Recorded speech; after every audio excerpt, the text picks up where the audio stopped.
नमस्कार, हमारे चैनल पर मैं हूं आपके साथ शिप्रा सैनी। महाराष्ट्र में शिवसेना की खुलेआम गुंडागर्दी सामने आई है।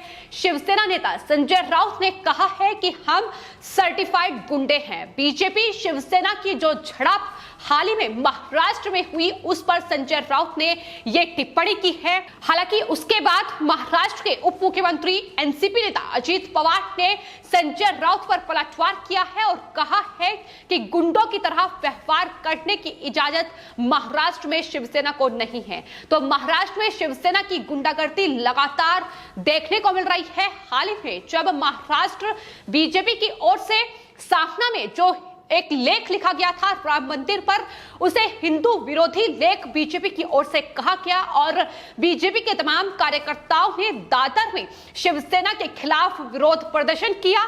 शिवसेना भवन का घेराव बीजेपी प्रदर्शनकारियों की ओर से किया गया, लेकिन उस पर शिवसेना के जो कार्यकर्ता थे वो बौखला गए और बीजेपी प्रदर्शनकारियों पर हमला कर दिया, जिसके बाद अब संजय राउत का ये बयान सामने आया है। संजय राउत ने कहा है कि गुंडा होने का सर्टिफिकेट हमें किसी से नहीं चाहिए, क्योंकि हम प्रमाणित गुंडे हैं।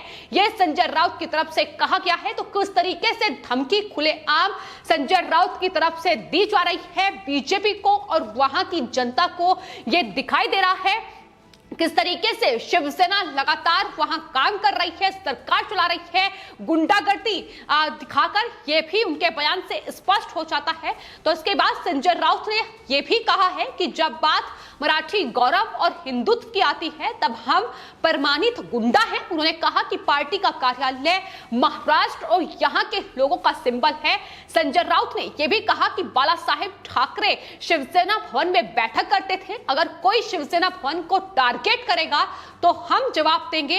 अगर ये गुंडागर्दी कहलाता है तो हम गुंडे हैं, यह उनकी तरफ से कहा गया है।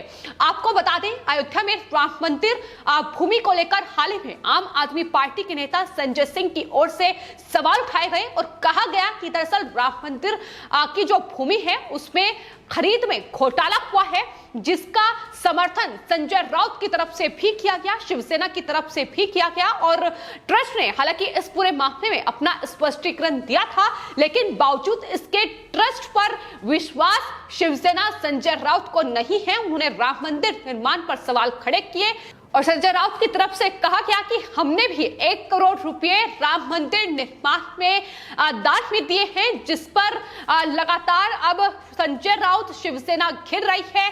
बीजेपी नेताओं का यह कहना है कि अगर शिवसेना ने राम मंदिर में दान दिया है तो वो अपना की जनता 1 करोड़ रुपए वापस ले सकते हैं। इसके अलावा आपको बता दें, साफना जो मुखपत्र है उसमें भी एक लेख शिवसेना की ओर से लिखा गया और ट्रस्ट पर सवाल उठाए गए। स्पष्टीकरण प्रधानमंत्री से मांगा गया कि पूरी स्थिति को स्पष्ट करें कि क्या कुछ घोटाला हुआ है। ट्रस्ट पर सवाल उठाए गए। तो राम मंदिर निर्माण पर जिस तरीके से शिवसेना अब लगातार श्री राम जन्मभूमि ट्रस्ट को घेर रही है और ये हिंदू विरोधी लेख सामना में लिखा गया है, इसको लेकर ही वहां बीजेपी कार्यकर्ताओं ने शिवसेना पर सवाल उठाए और शिवसेना भवन का घेराव किया। महाराष्ट्र के दादर में यह शिवसेना भवन का घेराव बीजेपी कार्यकर्ताओं की ओर से किया गया, लेकिन शिवसेना इतनी ज्यादा बौखलाई कि वहां बीजेपी प्रदर्शनकारियों पर उन्होंने हमला कर दिया। यहां तक कि एक महिला के साथ बदसलूकी भी की गई, उसके साथ शिव सैनिकों ने मारपीट भी की। ये बीजेपी कार्यकर्ताओं ने आरोप लगाया है और उसके बाद लगातार अब शिवसेना घिरती नजर आ रही है। लेकिन अब संजय राउत ने यह साफ तौर पर स्पष्ट कर दिया है कि किस तरीके की गुंडागर्दी महाराष्ट्र में शिवसेना की ओर से की जा रही है। उन्हें साफ तौर पर कहा है कि हम प्रमाणित गुंडे हैं और अगर बीजेपी को लगता है कि ये जिस तरीके से शिवसेना भवन को बचाना गुंडागर्दी है तो हाँ, हम गुंडे हैं, ये शिवसेना की ओर से कहा गया है। तो शिवसेना प्रवक्ता संजय राउत ने मुंबई में शिवसेना भवन की तुलना महाराष्ट्र का प्रतिनिधित्व करने वाले प्रतीक से की है और अपने विरोधियों को इस पर बुरी नजर डालने की चेतावनी दी है कि इस पर बुरी नजर वो ना डाले। अपनी पार्टी की गुंडागर्दी का बचाव करते हुए संजय राउत ने साथ ही ये भी कहा है कि अगर कोई परिसर पर हमला करने की कोशिश करेगा तो क्या मराठी मानू यानी व्यक्ति और शिव सैनिक चुप रहेगा? ये सवाल भी उनकी तरफ से किया गया है, लेकिन गुंडागर्दी करने का अधिकार आखिर किसने दिया है? किसने महिलाओं के साथ बदसलूकी करने का अधिकार शिवसेना को दिया है? यह सवाल भी लगातार शिवसेना से पूछे जा रहे हैं। हालांकि जो हिंदुत्व और तमाम ज्ञान शिवसेना की ओर से बांटा जाता है, मराठी और हिंदुत्व का बार बार बखान किया जाता है, सवाल उस पर भी उठ रहे हैं कि आखिर ये हिंदुत्व की छवि वाली पार्टी जिस तरीके से अपनी सोच पूरी तरीके से बदल चुकी है, अपनी जो छवि है शिवसेना की हिंदुत्व की वो पूरी तरीके से बदल चुकी है, तो अब सवाल यही उठ रहे हैं कि राम मंदिर पर जो सवाल उनकी तरफ से खड़े किए जा रहे हैं वो साफ तौर पर दिखाता है कि शिवसेना एनसीपी और कांग्रेस के साथ मिलकर जो गठबंधन महाराष्ट्र में चला रही है, ये उसका ही असर है कि शिवसेना की ये मानसिकता पूरी तरीके से इस वक्त बदल चुकी है। हालांकि राउत ने बीजेपी कार्यकर्ताओं के खिलाफ हमले की निंदा करते हुए उन्हें चेतावनी और धमकी दी है कि अगर भविष्य में ऐसी स्थिति फिर से दोहराई गई तो इसके गंभीर परिणाम उन्हें भुगतने होंगे। ये पूरा मामला हमारी ओर से खत्म हो गया है, ये संजय राउत की तरफ से कहा गया है। संजय राउत ने कहा है कि पूरी स्थिति को इस स्तर पर ना ले आए कि हमें उन्हें शिव भोज की थाली देनी पड़े। तो ये धमकी है, ये चेतावनी है जो बीजेपी कार्यकर्ताओं को इस तरीके से डराया जा रहा है। हालांकि उनका प्रदर्शन जाहिर तौर पर वहां कोई गुंडागर्दी नहीं थी, वहां शिवसेना भवन को कोई नुकसान पहुंचाने की जो मंशा वो बीजेपी कार्यकर्ताओं की नहीं थी, लेकिन बावजूद इसके शिवसेना की ओर से ये तमाम आरोप उन पर लगाए गए। हालांकि शिवसेना कार्यकर्ता जिस तरीके से बौखलाए, उनके साथ झड़प की गई और महिलाओं के साथ बदसलूकी भी की गई, ये साफ तौर पर दर्शाता है कि शिवसेना इस वक्त महाराष्ट्र में कितनी डरी हुई है, क्योंकि तमाम ऐसे मामले हैं जिसमें महाराष्ट्र में शिवसेना फिलहाल मुश्किलों में फंसी हुई है। हालांकि जिस तरीके से संजय राउत ने ये बीजेपी और शिवसेना कार्यकर्ताओं की झड़प पर टिप्पणी की है, साफ तौर पर गुंडागर्दी और खुलेआम धमकी ये संजय राउत की तरफ से इस तरीके से बीजेपी कार्यकर्ताओं को दी जा रही है, जिसके बाद बीजेपी नेता चित्रा किशोर वाघ का बयान भी सामने आया है।